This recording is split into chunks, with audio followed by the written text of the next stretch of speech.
முக்கிய செய்திகள். கிரீன்லாந்து போல டியாகோ கார்சியாவும் பாதுகாப்பு முக்கியத்துவம் வாய்ந்தது. மொரீஷியஸுக்கு இங்கிலாந்து வழங்குவது அறிவற்ற செயல் என ட்ரம்ப் விமர்சனம்.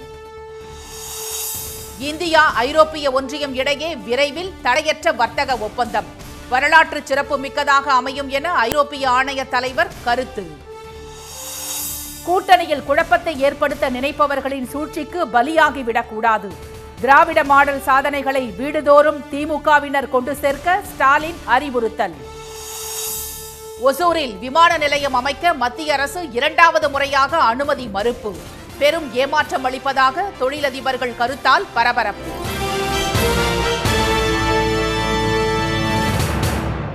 வணக்கம். வணக்கம். மொரீஷியஸுக்கு இங்கிலாந்து வழங்க உள்ள டியாகோ கார்சியா தீவும் கிரீன்லாந்து போல அமெரிக்க பாதுகாப்புக்கு முக்கியமானது என்று கூறி அடுத்த சர்ச்சையை ட்ரம்ப் எழுப்பியுள்ளார். இந்திய பெருங்கடல் பகுதியில் உள்ள சாகோஸ் ஆர்கிபெலகோ தீவு கூட்டத்தில் உள்ள 60க்கும் மேற்பட்ட தீவுகளில் மிகப்பெரியது டியாகோ கார்சியா. 1512ஆம் ஆண்டு போர்த்துகீசியர்கள் கண்டுபிடித்த இந்த தீவு 18ஆம் நூற்றாண்டில் பிரான்சின் ஆளுகைக்கு உட்பட்டு நெப்போலியனின் தோல்விக்கு பிறகு 1814ஆம் ஆண்டு பாரிஸ் உடன்படிக்கையின் மூலம் மொரீஷியஸுடன் இங்கிலாந்தின் கட்டுப்பாட்டில் வந்தது. 1965ஆம் ஆண்டு மொரீஷியஸிலிருந்து பிரிந்து இங்கிலாந்தின் கடல் கடந்த பகுதியாக இந்த தீவு வரையறுக்கப்பட்டதை அடுத்து 1968இல் மொரீஷியஸ் சுதந்திரம் பெற்றது. மொரீஷியஸுக்கு வழங்கப்படுவதாக ஒப்பந்தம் செய்யப்பட்டாலும் 2002இல் மக்கள் இங்கிலாந்து மொரீஷியஸ் செஷல் தீவுக்கு வெளியேற்றப்பட்டு இங்கிலாந்து அமெரிக்காவின் கூட்டு ராணுவ தளம் அங்கு அமைக்கப்பட்டது. இத்தீவை இங்கிலாந்து வைத்திருப்பது சட்டவிரோதமானது என 2019இல் சர்வதேச நீதிமன்றம் தீர்ப்பளித்திருந்தது. இந்நிலையில் டியாகோ கார்சியாவை மொரீஷியஸிடம் ஒப்படைக்கும் வகையில் கடந்த ஆண்டு மே மாதம் இங்கிலாந்து ஒப்பந்தம் செய்து கொண்டது. அதன்படி தீவை ராணுவ தளமாக 99 ஆண்டுகளுக்கு பயன்படுத்த 41,000 கோடி ரூபாயை மொரீஷியஸுக்கு இங்கிலாந்து வழங்கும். இந்த ஒப்பந்தம் கையெழுத்தான போது அமெரிக்கா அதற்கு ஆதரவு தெரிவித்தது.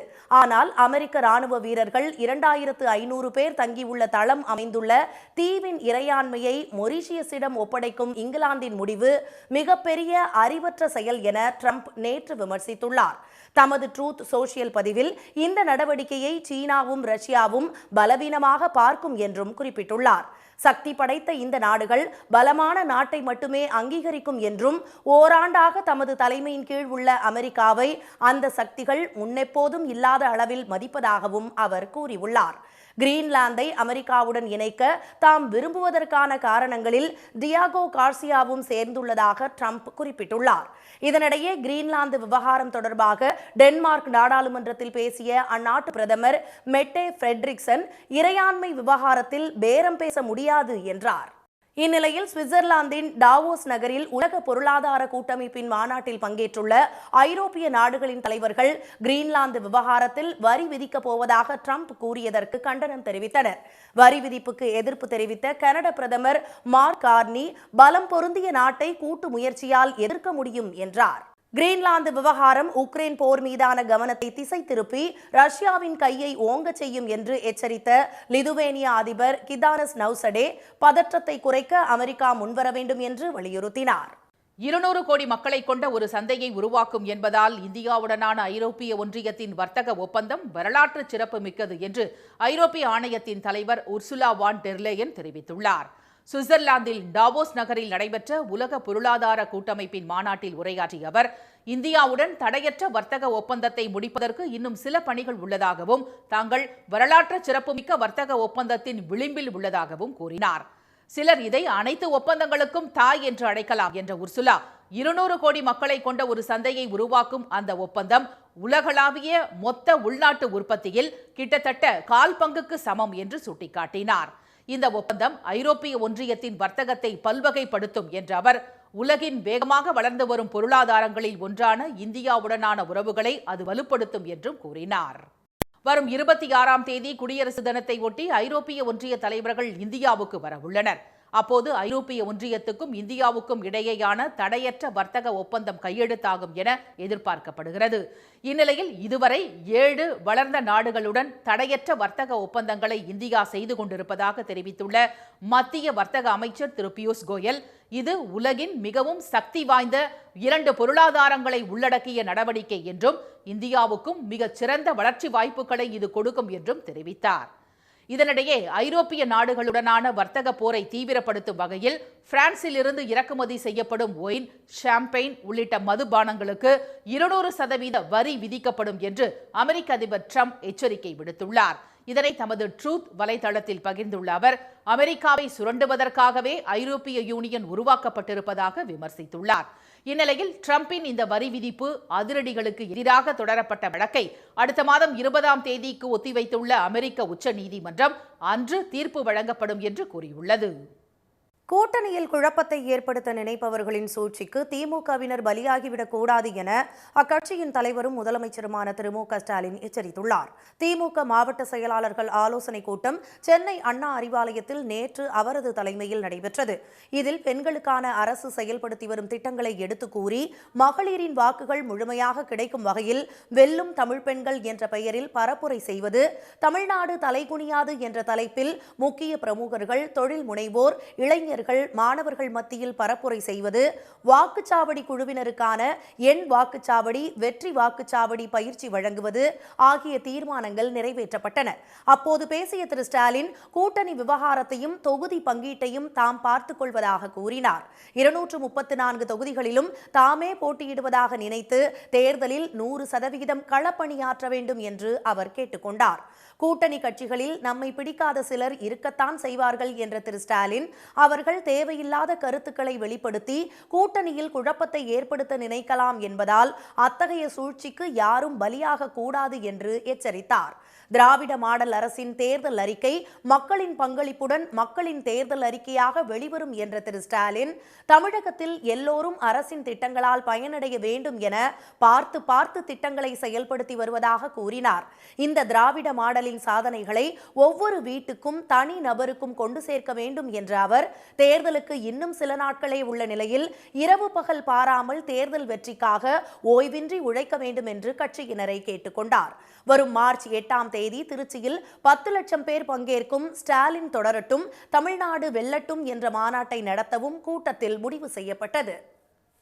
கிருஷ்ணகிரி மாவட்டம் ஒசூர் அருகே சர்வதேச விமான நிலையம் அமைக்கும் தமிழக அரசின் முடிவுக்கு மத்திய அரசு 2வது முறையாக அனுமதி மறுத்திருப்பது ஏமாற்றம் அளிப்பதாக பெங்களூரு தொழிலதிபர்கள் தெரிவித்துள்ளனர். ஒசூர் அருகே பிரம்மாண்ட அளவில் சர்வதேச விமான நிலையம் அமைக்கப்படும் என்று தமிழக சட்டப்பேரவையில் 2024ஆம் ஆண்டு முதலமைச்சர் திரு மு.க. ஸ்டாலின் அறிவித்ததை அடுத்து தமிழ்நாடு தொழில் வளர்ச்சி நிறுவனமான டிட்கோ புதிய விமான நிலையம் அமைக்க ஒசூர் மற்றும் சூளகிரி இடையே பேரிகை, பாகலூர் பகுதிகளை உள்ளடக்கி இடத்தை தேர்வு செய்தது. 3000 ஏக்கர் பரப்பளவில் ஆண்டுக்கு சுமார் 3 கோடி பயணிகளை கையாளும் திறன் கொண்டதாக இந்த விமான நிலையம் வடிவமைக்கப்படும் என்று கூறப்பட்டது. இதற்காக நிலம் கையகப்படுத்தும் பணிகளை தமிழக அரசு மேற்கொண்ட நிலையில் விமான நிலையம் அமைப்பதற்கு மத்திய அரசு அனுமதி மறுத்தது. இந்துஸ்தான் ஏரோநாட்டிக்ஸ் லிமிடெட் நிறுவனத்தின் ராணுவ நடவடிக்கைகளை சுட்டிக்காட்டி தமிழகத்தின் கோரிக்கையை மத்திய அரசு நிராகரித்தது. ஆனால் இந்த நிறுவனத்தின் வான்வழி செயல்பாடுகளுக்கு பாதிப்பு ஏற்படுத்தாது என தமிழக அரசு விளக்கம் அளித்தும் அதே காரணத்துக்காக 2வது முறையாக மத்திய அரசு அனுமதி மறுத்துள்ளது.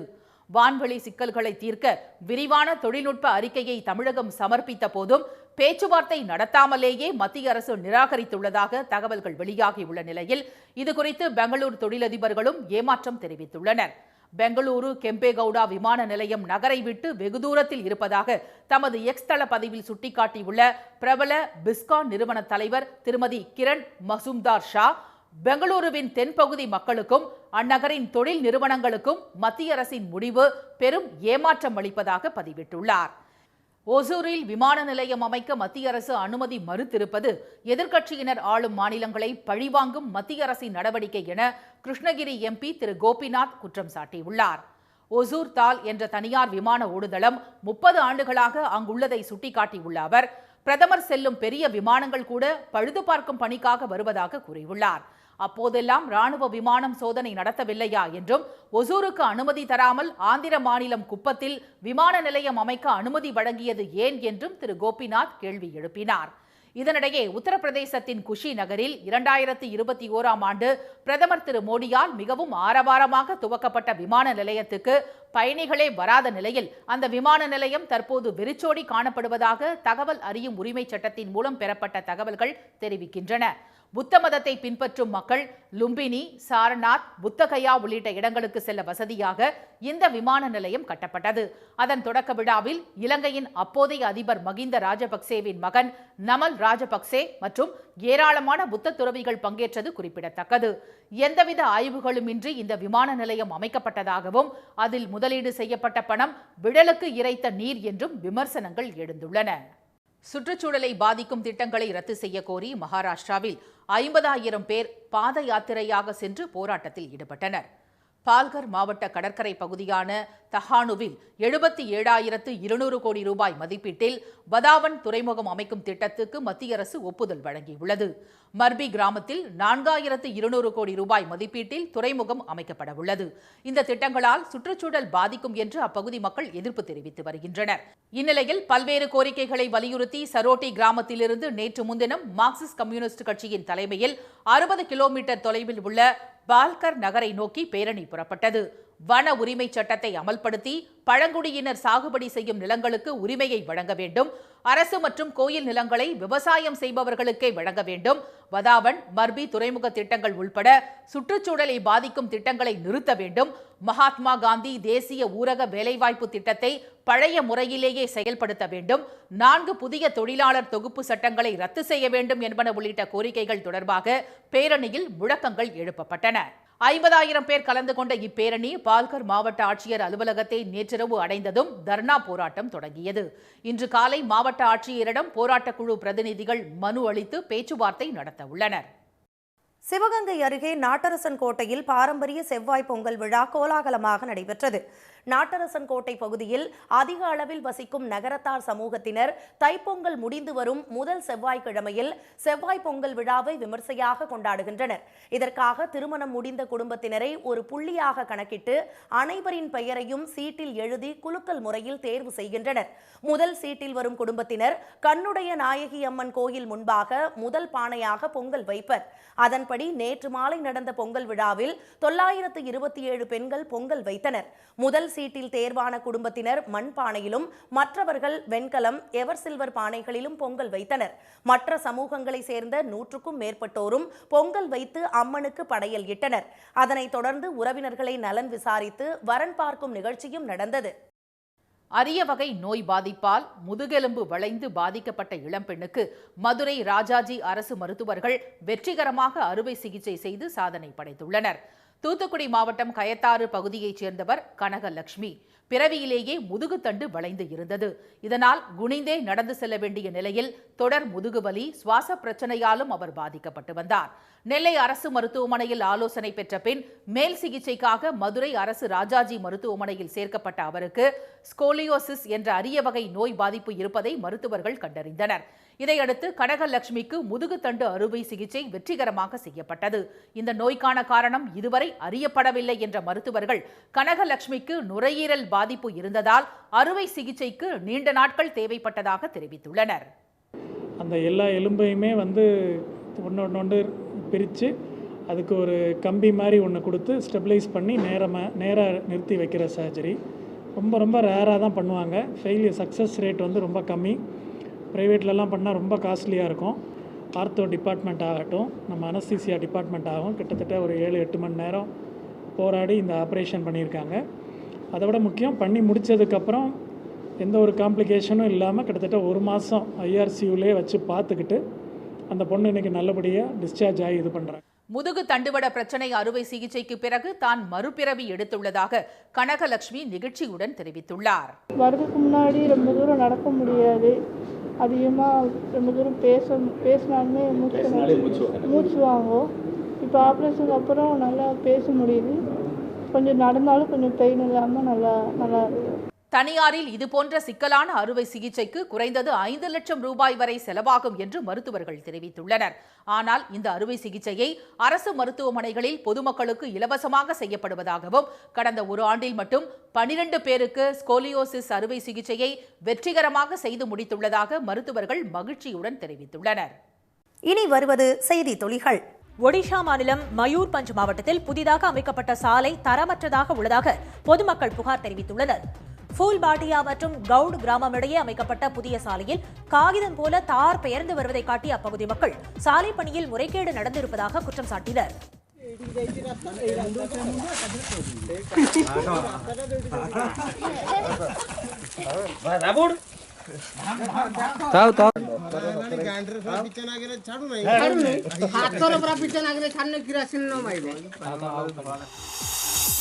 தென்காசி மாவட்டத்தில் கடந்த நவம்பர் மாதம் 24ஆம் தேதி தொடர் மழை காரணமாக பள்ளிகளுக்கு விடுமுறை அளிக்கப்பட்டதை ஈடு செய்யும் விதமாக வரும் 24ஆம் தேதி சனிக்கிழமை அன்று அனைத்து வகை பள்ளிகளுக்கும் வேலை நாளாக இருக்கும் என மாவட்ட முதன்மை கல்வி அலுவலர் தெரிவித்துள்ளார். தூத்துக்குடி மாவட்டத்தில் தாமிரபரணியின் கடைசி பாசன குளமான 857 ஏக்கர் பரப்பில் அமைந்துள்ள பெருங்குளம் கண்மாயில் வலசை போகும் பறவைகள் ஆயிரக்கணக்கில் குவிந்துள்ளன. ஐரோப்பா கண்டத்திலிருந்து வந்த நூற்றுக்கணக்கான நீர் பறவைகள் காண்போரை கவர்ந்து வருகின்றன. ரோஸ் ஸ்டார்லிங்ஸ் பறவைகளும் ஆயிரக்கணக்கில் இங்கு குவிந்துள்ளன.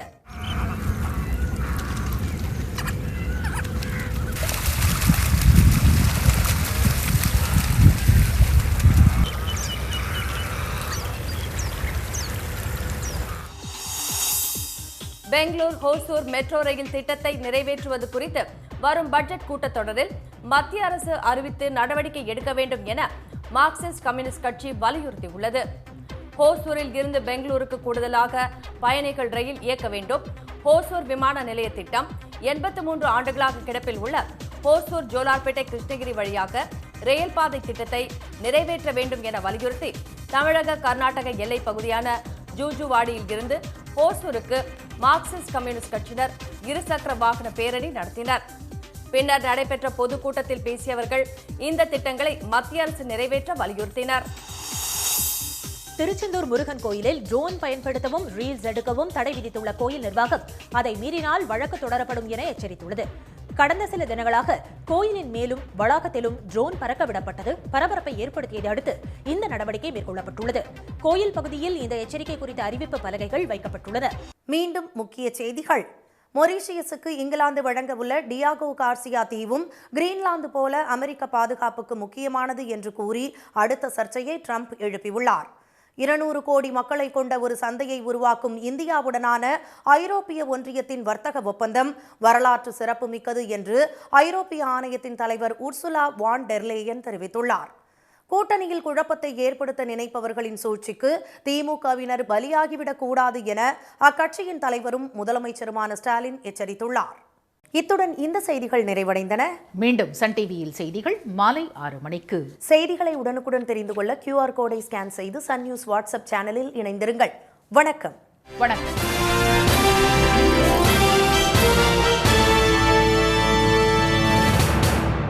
உடனுக்குடன் செய்திகளை தெரிந்து கொள்ள சன் நியூஸ் பெல் ஐகானை கிளிக் பண்ணுங்க.